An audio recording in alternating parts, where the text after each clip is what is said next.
When it comes to music in Trinidad and Tobago, we have legends. Every generation that breathes life into our society prides itself of a handful of names who represent Trinbago in an international way. Our talent and passion cannot be denied. All this to say, the standard of becoming an artist is very, very high. It is easy to assume, however, that for some people, becoming a successful creative is easier for them than it is for others. Hi, I'm Karen Maria. I live in Pitti Valley, and I'm a singer, songwriter, and filmmaker. And I'm also the Mighty Sparrow's daughter. Today, the Mighty Sparrow is still considered the king of Calypso, and let's be real, ain't nobody taking that crown anytime soon. So, the daughter of the king of Calypso would have no worries, no insecurities, or face any kind of challenge trying to penetrate the industry. Or does she? Rankin Production and I are in the home of Karen Maria. Most people know it as Sparrow's Hideaway. And I'm realizing that most people don't know it as Sparrow's Hideaway also. But nevertheless, we are here. Hi, Karen. Hello. All right, Karen, there are two sides of you, whether you want to own it or not, but there are, in reality. There's the individual, who you are, what you do, your work. And then there's what people tend to know you for or as first, which is, of course, Sparrow's daughter. Yes. I can imagine there's pros and cons to that. Yeah. But yeah. tell me, what do you do? How do you spend your days? How is that part of who you are, as Sparrow's daughter? I would say that, oh gosh, as part of Sparrow's daughter, that's the weight of it all. Okay, let me do that in two parts. Right. I spend my days, Karen Maria spends her days, basically like a self-help book. So I start with a prayer and hope it goes well. Right. And then it's like a speed rush to get everything done. Right. Whether it's with my son or the business here, because I work here at home with my mom and my brother. We take care of my dad's business with his music and the compound. And after all that is done, then I take care of me. So I do my music. I get down and, write music or sing, practice, whatever it is. Right. And I work out as well. So I do everything from mental, spiritual, and physical. Right. Right. And tell me about, growing up as Sparrow's daughter. First of all, at what age did you realize who you are and who your dad is? I have a good story. Okay. I thought it was normal that everybody goes away to a different island for vacation, whether it's Easter, Christmas, summer, holidays. I hate that thing.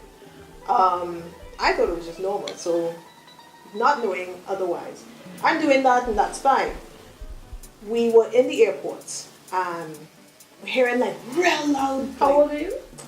Let me see, Sancho would have been about 11 and I'm 4 years younger than him. So right. Okay. I don't know, I was 8? Yeah. 19, 19, yeah, 7 or 8. So we're hearing loud noises and we're going through the airport in the back. And we're like, who coming through? Oh, it must be a prince. And all kinds of, we getting real excited. We're going with daddy. Yeah. But we're just hearing a lot of noise. So they open up the doors. Crowds on either side, cameras everywhere. And I really thinking we're gonna see Prince Charming or something, whoever, whatever, prince or queen. And I'm with my brother and I'm like, who's the famous person they're looking for, boy? Who's the famous? It's only us. Daddy? That is when I knew. I was like, okay, he kind of big. It's in truth. He really big. He's not just a singer. It kind of dawned on me then. I was like, this is not just a big deal. The second time that happened was, I don't know what year it was, but it was when they created a magazine and they called him the legend. Right. First time. And I was like, legend? That's daddy. Right. And that was I couldn't understand it. Right. And so that's what, from age 7 for the rest of your life, you got to deal with that reality of being. And at different stages, it just kind of then says, oh yeah, he's kind of a big deal. Right. What are some of the disadvantages to that?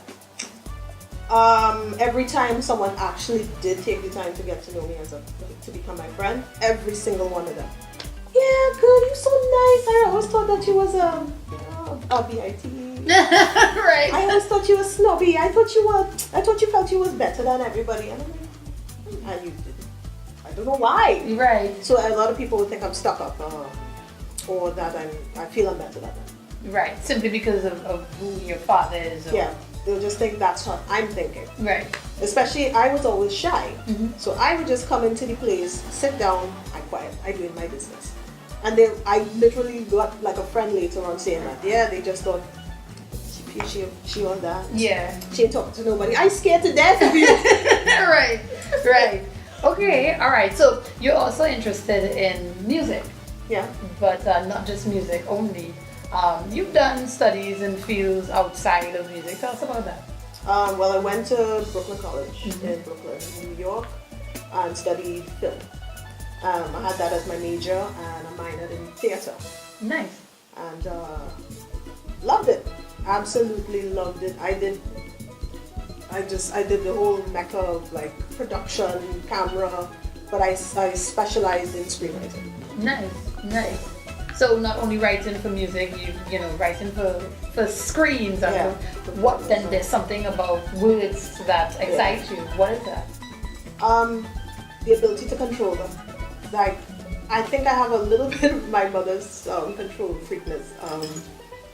So if I can create a world by myself, I love to read. So I think it came from that. So I would get into that world and see it and visualize everything that was on the paper. And even I think at age 6, I actually wrote my first poem. Nice. And so I just love the fact that I can go in a quiet corner, write something, and then whenever I would show it to someone, there was always a good reaction. Okay. A reaction, period. Right. What are some of the stuff you've been working on? Like recently? I mean, well, stuff that, you know, you really hold on to, or you really feel this is really good. And in what area was that? Was it in music? Was it in film? Was it in poetry? What was it? I did write a kick-ass poem. I don't remember it right now, so I'm not going to... That's right. But I've done poetry. I haven't done poetry in a while. I stuck to my music and my film.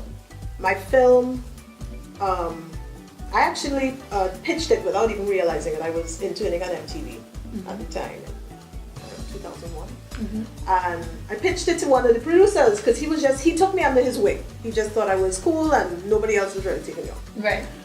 And he, after hearing it, was like this coming of age story about a girl who's playing pan and is deciding between should I follow my family, becoming a medical doctor, or, you know, my true love pan. So yeah, I was just telling him about it. He's like, I'd like to produce it. I'm like, say what? Say who? Yeah. Okay. And what happened with that? Unfortunately, I was not pursuing, so I didn't keep in touch. So, say la vie. But I knew that it was a good film. Right. Well, at least the idea was a good idea. So I have that there. Threw it in the back. I stayed with, when it comes to music, one of my claims to fame. Well, I got an opportunity to write this artist from Barbados, and it was like a co-write. So I was writing her lyrics, and the other artist had his own writer. This is what, soca music? Yeah. So I'm there. It's the weirdest thing for me when it comes to writing. I like two things to be happening.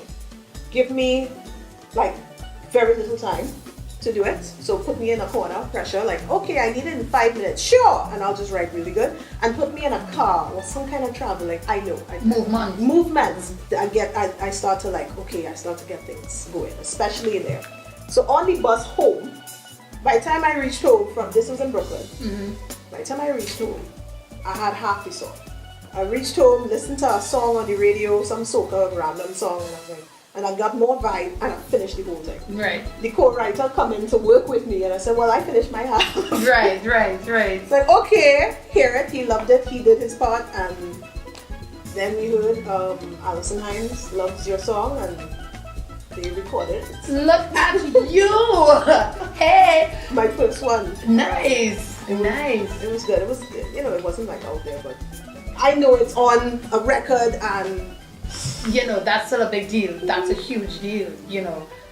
It's interesting that you get to experience living in Trinidad and not just living, you living, but business-wise too, both here and internationally. Yeah. We know what it's like growing up here as the daughter of, the King of Calypso. But what has been the value of that title outside of Trinidad?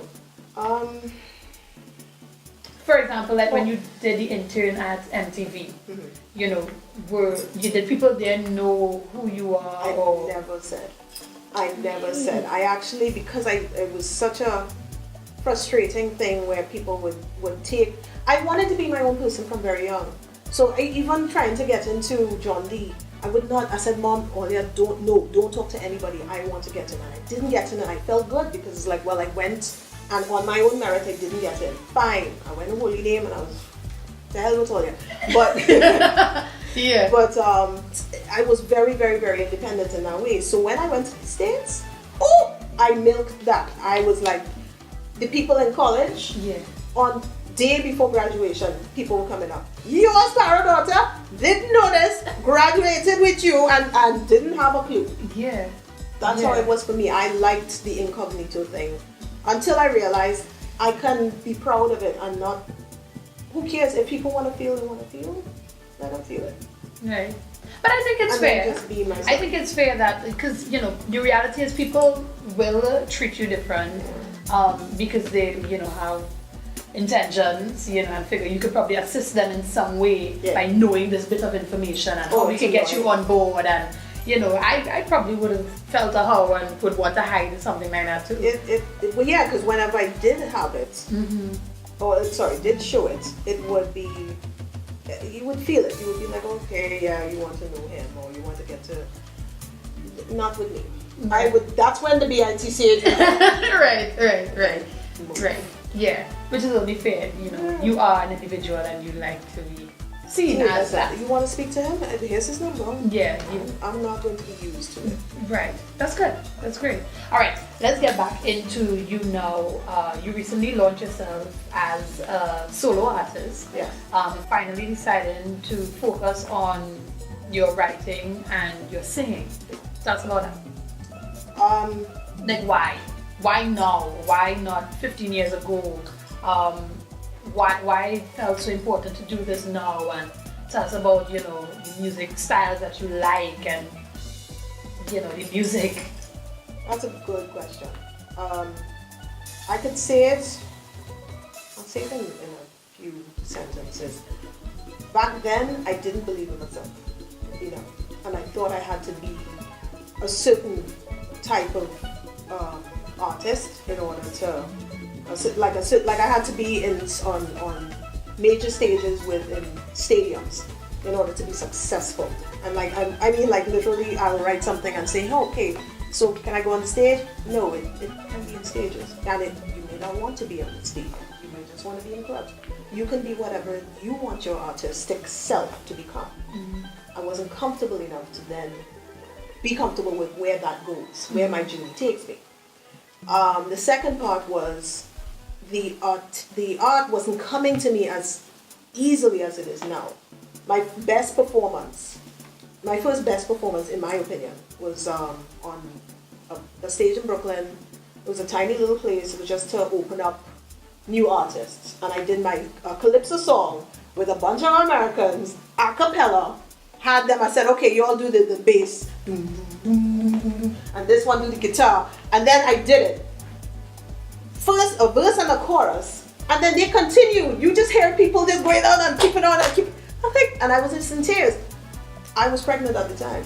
Right. So I feel that my son, that has come now, was honestly like a way for me to just truly become more myself and more in tune with that. Okay. So why do it now? Because, well, one, I want him to see, you go for your passion, and I can't stop thinking about music. It never stopped. I hid it for years. I actually was I would do it, write it. I had books of stuff, and I would never say anything. And then, I just couldn't stand it anymore. I was singing in my class, not in my class, in my apartment. And my roommate started singing the tune one day. I was just like, I would just hide it and just do it. And I said, where are you then? He said, I heard you singing it. Who sings that song? I said, that's my song. Nice. Right. So you just feel like time is now. Like, who cares? Just do it. Just be yourself. That is what it is. It's about me being fully self-expressed. So if anybody is interested in probably teaming up with Karen Maria, you know, in a song, on a piece that you're working on, she's willing, she's interested. Also, if you're interested in checking out more of her music and her work, you can visit our Facebook page, Karen Maria. That's her name, Karen Maria. This has been Feet on the Street, myself and Rankin Production. Being an artist is about sacrifice. It's about managing your family and your creative sense. It's about fighting your own insecurities, finding your own purpose in your own time and paving your own way, regardless of anyone else and your relationship with them. Each artist has to earn his or her own crowd.